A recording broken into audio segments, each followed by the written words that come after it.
Ya teman-teman, selanjutnya kita akan membahas materi cloning di Photoshop. Ya, misalkan saya membuka sebuah gambar teman-teman. Saya pakai gambar umpamanya ini dia hotdog, open, atau teman-teman bisa menggunakan contoh gambar yang lain. Teman-teman, di Photoshop itu ada fungsi untuk menduplikat gambar di satu layer yang sama ya. Untuk menduplikat gambar di satu layer yang sama namanya clone stem tool. Ini dia menunya teman-teman. Nah, ini dia clone stem tool ya. Nah, ini dia, klik saja teman-teman, klik. Nah, cara kerjanya nanti dia membentuk sebuah lingkaran seperti ini, sama seperti brush teman-teman ya. Nah, cara kerjanya, arahkan di satu titik di objek yang ingin diduplikat atau ingin di cloning. Misalkan saya arahkan ke titik ini teman-teman, saya arahkan ke titik ini, kemudian tekan tombol Alt di keyboard, tekan tombol Alt, tekan, maka dia akan berubah seperti target seperti ini teman-teman ya. Kemudian klik sekali aja sebagai acuan atau patokan, klik sekali aja, klik sambil menahan Alt ya, diklik sambil menahan Alt, kemudian dilepas.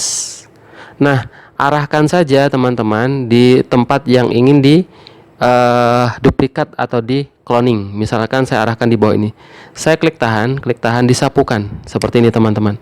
Maka nanti akan membuat duplikat atau cloning dari objek yang sudah ditembak tadi atau sudah ditentukan tadi teman-teman. Nah, untuk besar kecilnya lingkaran brushnya sama seperti pengaturan brush pada sebelumnya, bisa dibesarkan atau dikecilkan teman-teman ya.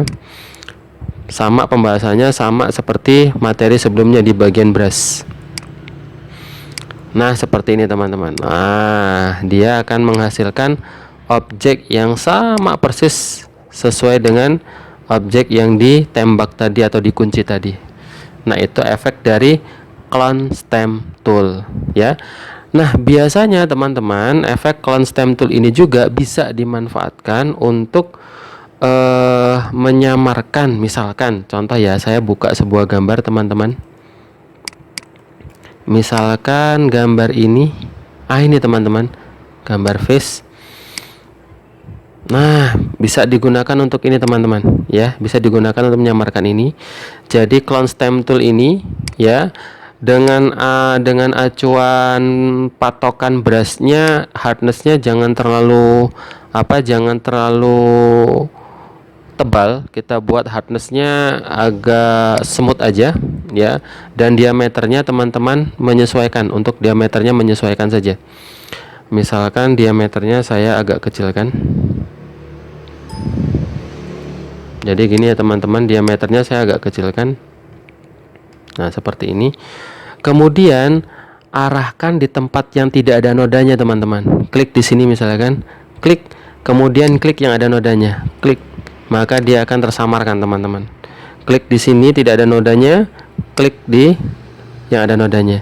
Jadi tekan dan tahan tombol Alt, kemudian arahkan di tempat yang tidak ada nodanya, klik sekali, klik, kemudian arahkan di tempat yang tidak ada yang terdapat nodanya, klik. Nah, seperti ini teman-teman ya. Memang kalau di Photoshop untuk menggunakan clone stem tool di bagian wajah terutama teman-teman, itu hasilnya dia kurang optimal karena masih biasanya dia memberikan efek bekas-bekas hasil cloning menyesuaikan dengan area yang diduplikat gitu ya.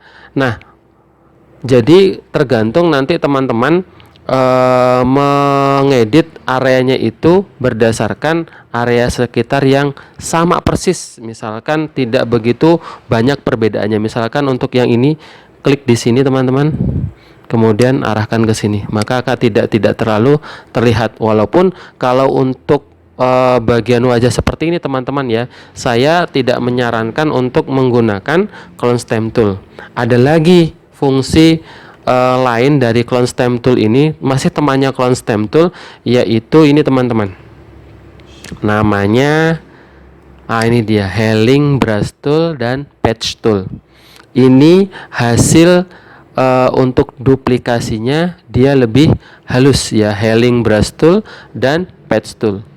Jadi teman-teman, kalau saya pakai healing brush tool, kalau kita pakai healing brush tool, kelebihannya dia bisa menjadikan satu titik acuan untuk dijadikan cloning atau duplikat di posisi yang lain. Ya, misalkan saya klik di healing brush tool ini teman-teman, saya jadikan acuannya satu di sini saja. Sama caranya dengan clone stem tool, yaitu tekan tombol Alt, kemudian tembak di area yang tidak ada nodanya ini.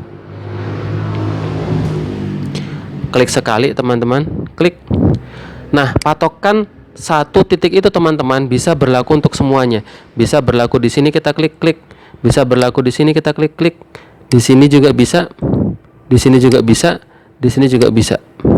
Lihat teman-teman, hasilnya dia lebih bagus lagi ya, lebih natural hasilnya dengan menggunakan healing brush tool ini. Klik di sini, tetap patokannya juga di atas teman-teman. Klik di sini, tetap patokannya di atas. Klik di sini juga sama teman-teman, tetap patokannya di atas.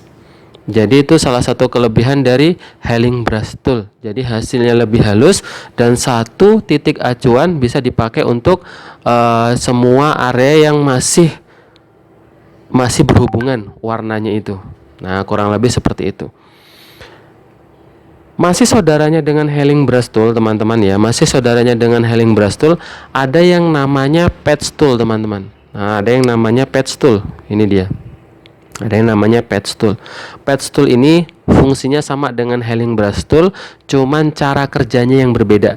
Kalau healing brush tool tadi sama dengan clone stem tool, menembak atau membidik satu lokasi yang tidak ada nodanya untuk jadikan acuan menutup noda-noda yang ada.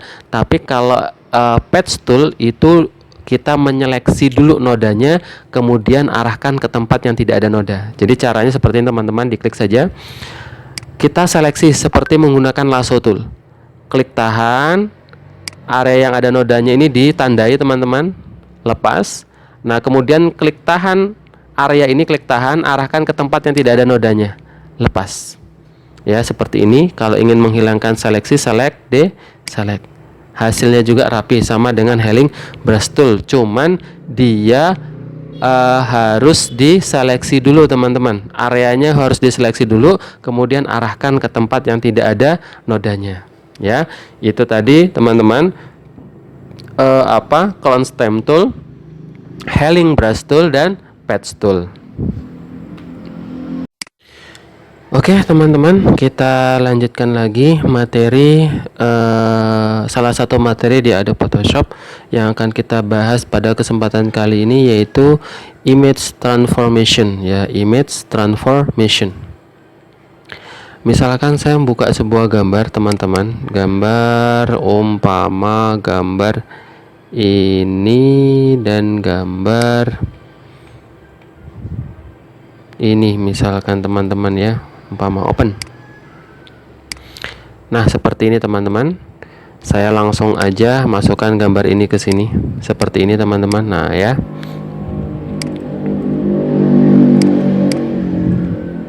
Nah.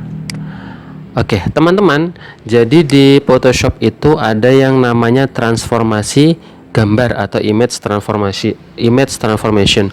Teman-teman bisa jumpai image transformation itu ada di edit, namanya transform. Ini dia teman-teman ya, namanya transform.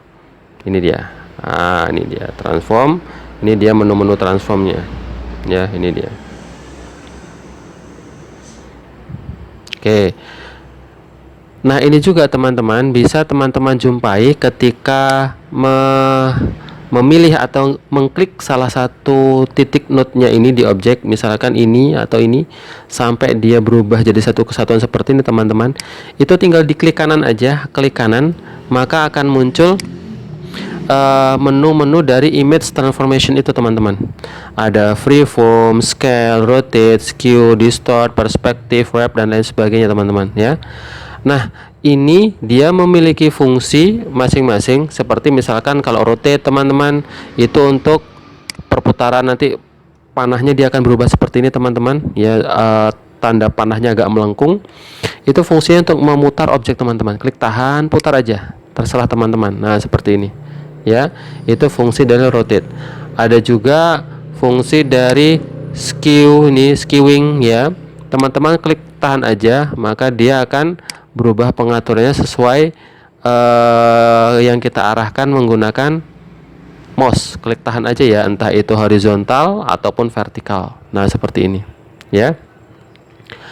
Ada juga teman-teman pengaturan distort ya, klik tahan. Nah, seperti ini dia bentuknya menyesuaikan pergerakan dari mouse ya, distorsi, skewing. Kemudian ada lagi teman-teman yang lainnya, misalkan ada perspektif. Nah, seperti ini, klik tahan maka salah satu sisinya akan ikut juga. Kemudian klik tahan ke samping juga sama, salah satu sisinya akan ikut juga. Ini namanya efek perspektif teman-teman ya. Kalau suka centang aja. Kemudian ada juga teman-teman ya, ada juga dia, misalkan saya kembalikan dulu hasil drag layer. Nah, ini dia. Ada juga teman-teman efek namanya rotasi 180 derajat, berarti dia berputar 180 derajat seperti ini ya. Ada juga rotasi 90 derajat searah jarum jam ya, clockwise searah jarum jam. Ini kalau saya klik dia berputar 90 derajat searah jarum jam ya. Yang di bawahnya berarti sebaliknya, berlawanan arah jarum jam. Kemudian ada membalik gambar, flip horizontal, membalik gambar secara horizontal. Nah, seperti ini, balik kiri kanan, atau balik gambar secara vertikal. Nah, seperti ini ya. Itu efek dari image transformation di Photoshop.